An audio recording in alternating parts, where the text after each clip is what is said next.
So what I'm suggesting to you is, yes, there are quite sophisticated, a la Wiltshire, models for outcome-based commissioning.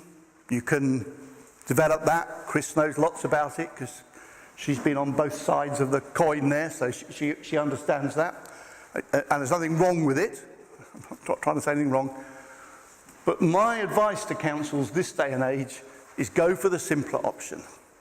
Start the conversation with your providers, have a joint conversation, bearing in mind all the stuff we covered in the first half about actually the way in which you intervene in someone's life makes a massive difference to their long-term outcome. That's your mantra. And make sure you just have a set of measures, a conversation that's going on all the time. For people with dementia, are we keeping you out of residential care? That's the main outcome you would expect. Obviously, you want within that there to be a quality service, and you want people to be absolutely up to date with the current thinking about dementia, about the use of technology, about the apps, about even actually taking people for a walk is really good intervention for someone with a dementia, because exercise is one of the features that is likely to help somebody better manage their dementia. Maybe why people wonder, I don't know. So build a set of, collectively, follow the Glasgow model. It doesn't have to be, all the brains are not in the local authority. Use your providers, use their knowledge, their expectations.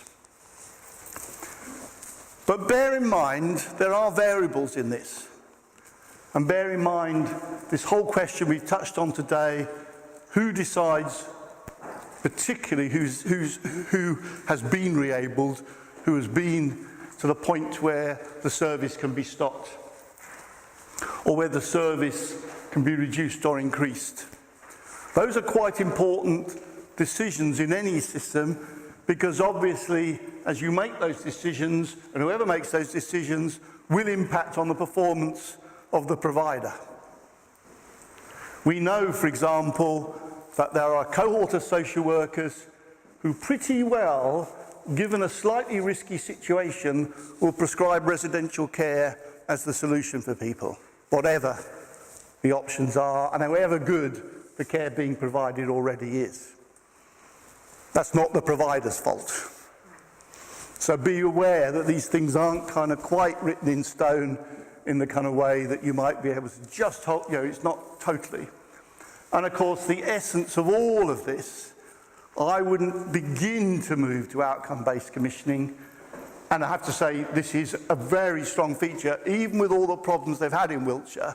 The relationship, and I know the two providers there really well, they would still say to me, I'm sure they did because they have very recently, despite all the things that have happened, this is still one of the best local authorities to work with. Because the degree of trust, the degree of collaboration, the degree of partnership is really strong. And that's the essence of what makes this work.